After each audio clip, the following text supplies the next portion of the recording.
Many of you are starting out in music production and you've actually asked me what to buy, particularly some inexpensive things you could add to your studio. Today, I'm sharing 5 awesome things to add to your home studio. Everything is under $80. In this list, there are things to help you control your mixer and plugins, a keyboard, essentials for recording vocals, tiny synths, and something for beat makers. I have tried and tested all of the stuff in this list. You'll find links to everything and the latest prices in the description below. So let's get started. All right, first up, let's get control of your DAW's mixer. There are tons of great controllers out there, but this one is super inexpensive, extremely portable, and just works. This is the Korg Nano Control 2. The form factor of this little controller is awesome. The Nano Control 2 has been out for a long time, but it doesn't mean it doesn't work. If you need something super portable and inexpensive, this thing is great.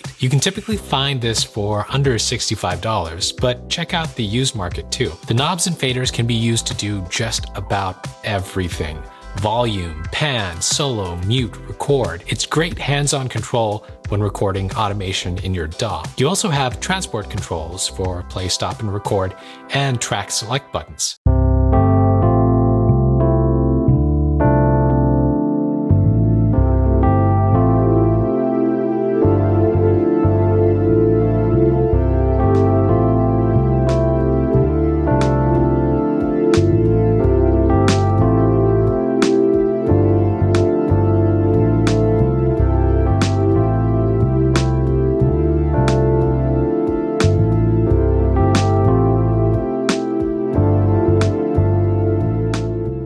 Best of all, the Nano Control provides out-of-the-box control of DAW functions for Logic and GarageBand. But if you use another DAW, you can easily assign control parameters. It's just standard MIDI.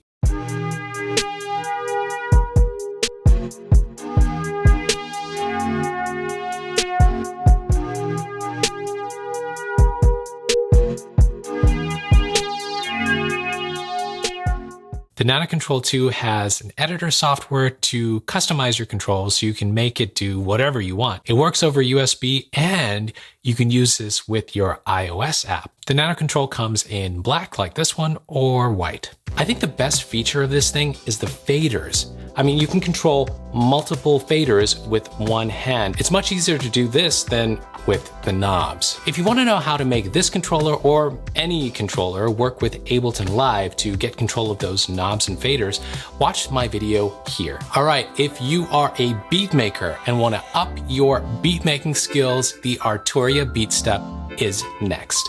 This controller retails for much more, but I frequently find deals that put it below $80. You've probably heard of the Arturia Beatstep before.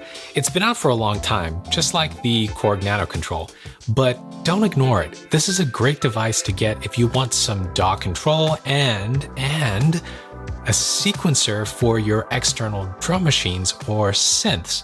It even controls Ableton clip triggering.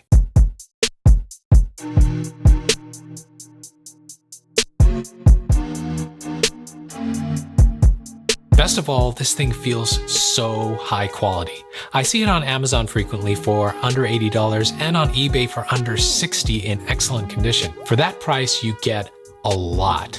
You can connect it to your computer by USB or your hardware synths by MIDI or CV. The pads feel really good. They are velocity and pressure sensitive. The knobs are great quality and they are endless, which is really nice. But I do find that you have to turn them a lot to get some movement in your software. For hardware synths, you can create sequences and adjust pitch and speed.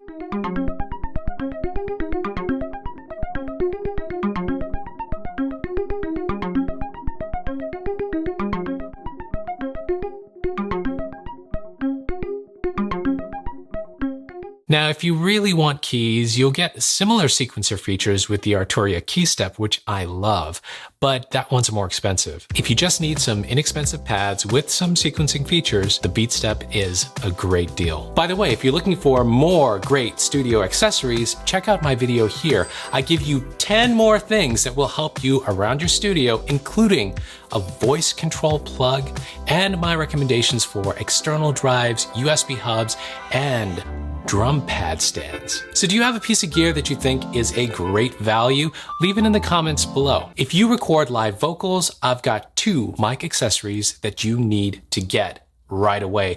These make a huge difference when recording vocals, acoustic guitar, anything with your microphone, and you can get them both for under $60. I record my vocals at home and my room isn't acoustically treated. So to improve my mic recordings, I got this shield for a steal. This one is the Knox Adjustable Isolation Shield. It's really small and pretty light, so you can mount it on a floor standing mic stand or a mic arm like the one I have here.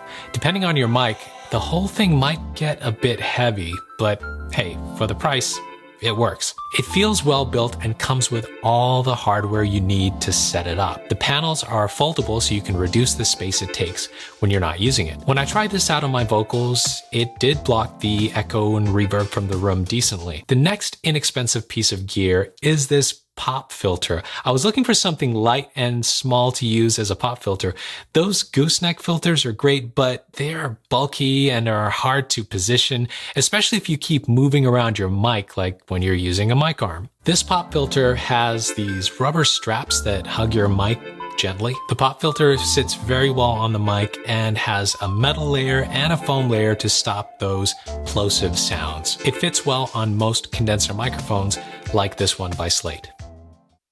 Next on my list are pocket operators from Teenage Engineering. These are the PO12, which is a drum machine, and a PO16, which is a lead synthesizer.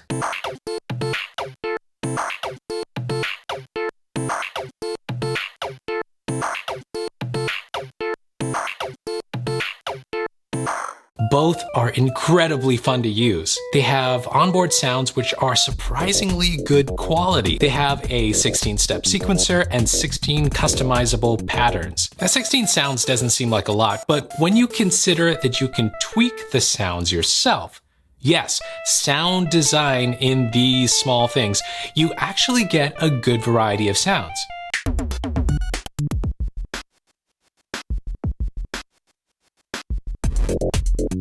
When I started sequencing and creating patterns, the fun really kicked in. You can even chain patterns together to create a song and add built-in effects. It's pretty incredible.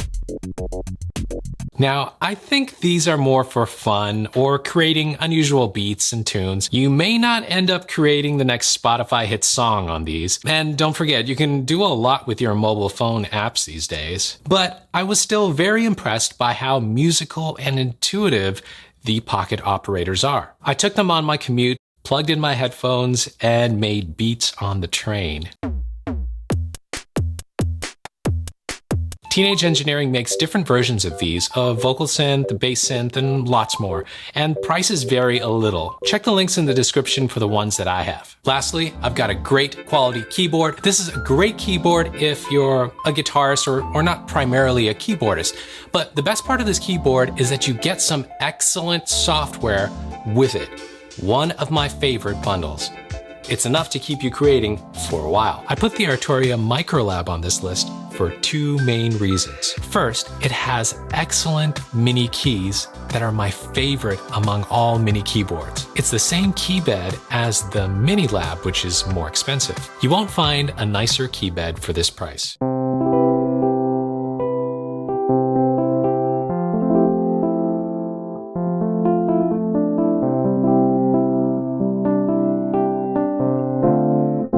The second reason I put it on this list is for the software that you get with it. You get Analog Lab Lite by Arturia. The software has an excellent interface and you get more than 600 sounds from synths and keyboards and pianos. Arturia makes excellent recreations of vintage synthesizers, and you're going to get the best presets they have to offer with this keyboard. It has a couple cool features for navigating the software right from the keyboard, and it's built really well.